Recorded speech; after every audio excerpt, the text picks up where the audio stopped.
That's a good question for Chris, too. I mean, Chris, obviously you created such a strong female... In terms of the genre, I think probably it's a question more for you than... Scully was kind of my fantasy woman. She was strong and smart and opinionated and resourceful and tough. All those things that I, like. And it was kind of a fantasy relationship as well, that was as intellectual as it was anything else. Next question. Hi, my name is Kathy. My question is for Chris Carter.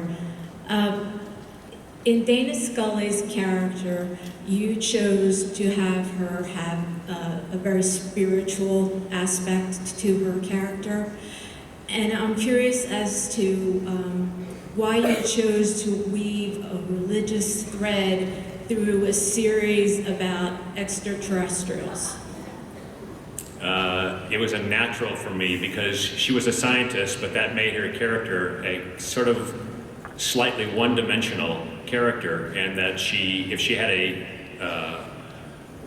religious upbringing, it was always tearing at her that she believed in something that was by virtue sort of irrational. So she had these two warring sides of her character. Everyone wants to believe just different things. Next up. Hi, my name is Sin, and my question is for Jillian. What was the hardest part for filming The House of Mirth, which I love? Well, it was kind of my first film, and so that was challenging anyway, and doing it within the hiatus of the show. But it was it was complicated.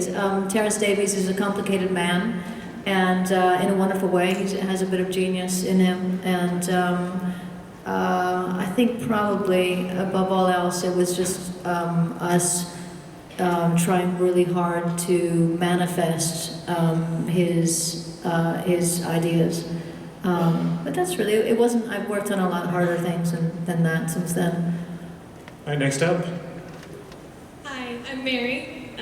First off, thank you. Rewatching The X-Files definitely got me through my freshman year of college. Sorry, what are you wearing?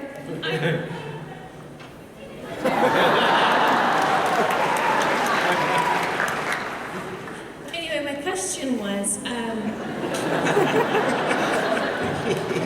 You have to ask in Pikachu's voice. Sorry. the question was, definitely The X-Files was recognized as making genre TV safe for network TV. And what do you think it was about the open-ended format that spoke to a modern audience?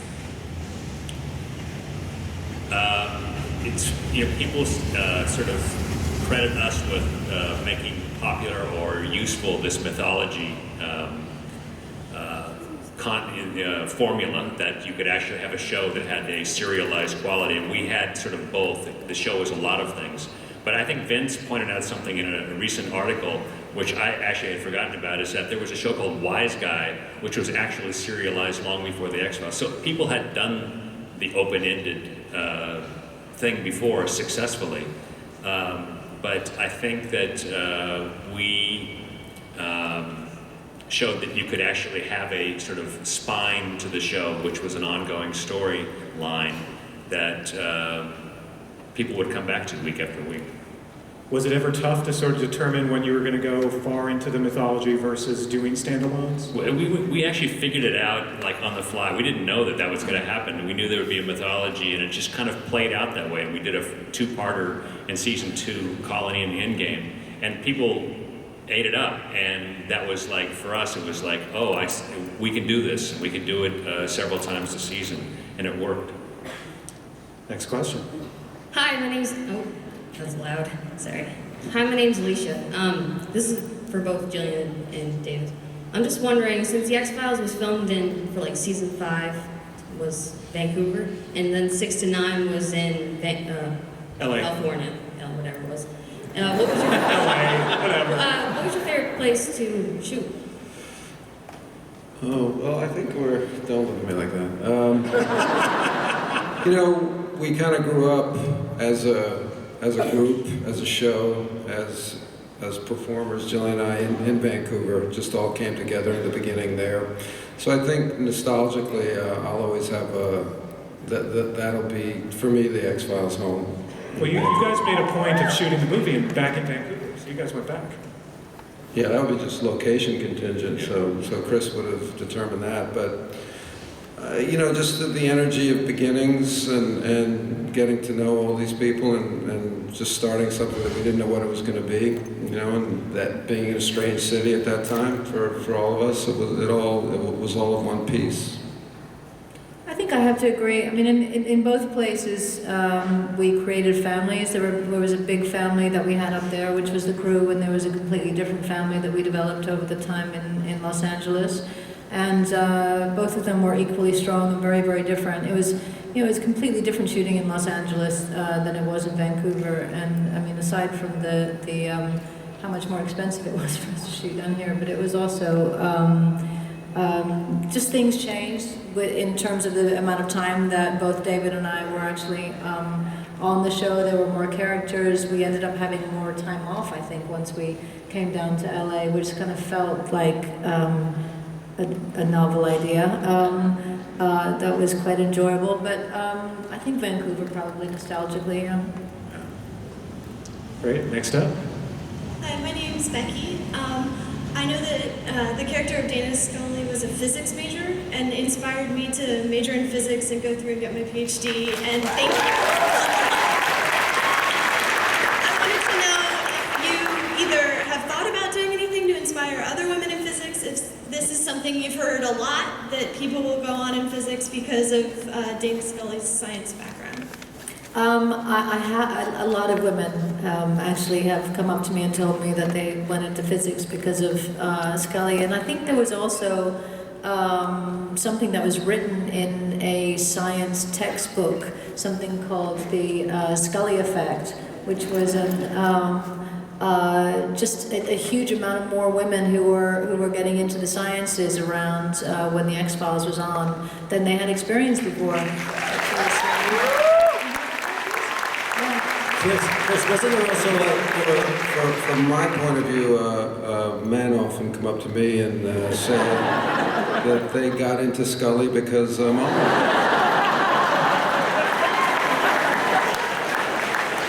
imagine a lot of people come up to you wanting to be Hank Moody, though, but that's a whole different panel. Next up. Hi, I'm Meredith. This question is for Chris Carter. So when X-Files first came out, it was set in the post-Cold War era, and those dynamics seem to really influence a lot of the show. I was wondering, how do you see sort of the relevancy of many of those themes in sort of today's new changing world dynamics, new threats, new critiques about the government? And do you think those dynamics would change how you write or you would have written the show? Yes. The suspicions and the conspiracy theories are so much more, they're rampant today. And so I think that we would definitely, I think if the X-Files were to come back now, it would actually have the same sort of, you could do the show now, is what I'm saying, where you couldn't really do the show in 2002 because everyone trusted the government or wanted to trust the government. So it was a completely different world. So we went through a period there where I think the X-Files was not relevant. Next up. Hi, I'm Kayana, and I just want to know which episode creeped you out the most. Who's the question for? Anybody? Darren. Beyond the Sea? Just kidding. Anything with black oil in it? No? Chris, what creeped you out when you wrote it or when you watched it? When you watched your own show, was there anything that really creeped you out? I think seeing Darren in that toilet, that porta potty, that was pretty creepy. Pretty creepy from the other view. Next up. Hi, how's it going? So I was wondering, if you guys can talk a little bit about the impetus of my favorite X-Files episode, Jose Chung from Outer Space, and what it was like the national treasure that is Charles Nelson Riley. Do you want to talk about working with Charles? Do you want to talk about working with Charles? You had most scenes with him. Not Jillian, not you, Jillian. Yeah. Loved him on Match Game. I mean, he was just a laugh. I just remember him as being, he was very funny, he was very charming, he was very camp, obviously. He was fun. He was a bit irreverent, and he was fun. Did you write that part for him, Darren? I wanted, no. Who did you want? Rip Taylor, because I like confetti. He wasn't available. But the original idea for the episode is I had, before I started working on the show, I had the idea of the teaser, which was two kids are being abducted by a couple of aliens, and then a third alien comes down and abducts them all. And I pitched the idea to Jim Wong, like my first day at work, and Jim said, "Never bring that up ever." Unfortunately, Jim left the show the following season, so that's why I did it. So thanks, Jim. All right, next up.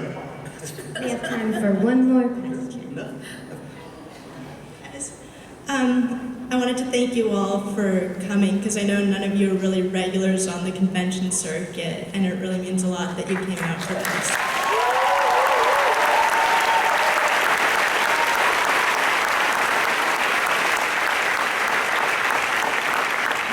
My question is for Jillian. I know after the X-Files ended, you'd said you'd never do TV again, and yet you did a show in the UK called The Fall, and you're doing Hannibal.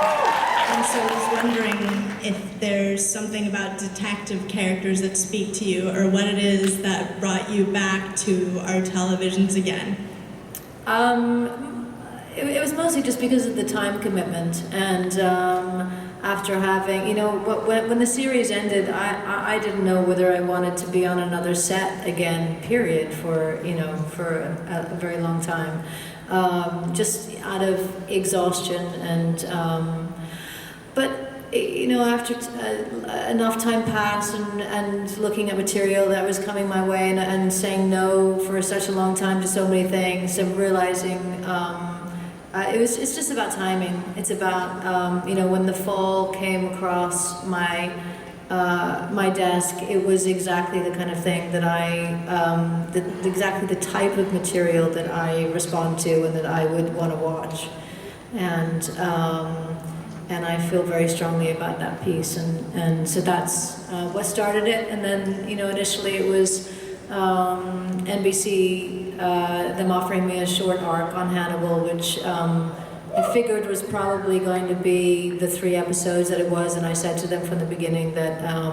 I wasn't likely to do more than that, but then the character kind of grew on me, and I had a lot of fun with Mads, and it's a great show, and it's shot beautifully, and so it feels like a nice team to be a part of, and so that's kind of what it was about. David and Jillian, do you think we'll see you ever work together in roles other than Mulder and Scully, guessing on each other's shows or doing something else? Well, apparently not. David? I've always, to be honest with you, I've always felt like there's something, sacred is the wrong word, but I always felt like there was something just so special about, Mulder and Scully that it would have, I love Jillian, I'd love to work with her, but it would have to be something that I can't think of in order to cross that line and cross up those lines between those two characters. So that's my honest answer.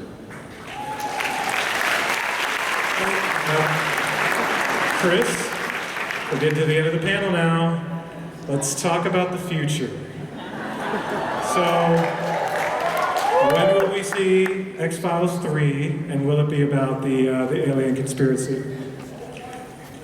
have to say, just being here today and seeing all these people, you need reason. You need a reason to get excited about going on and doing it again, because it's hard work. But actually, this is very inspiring.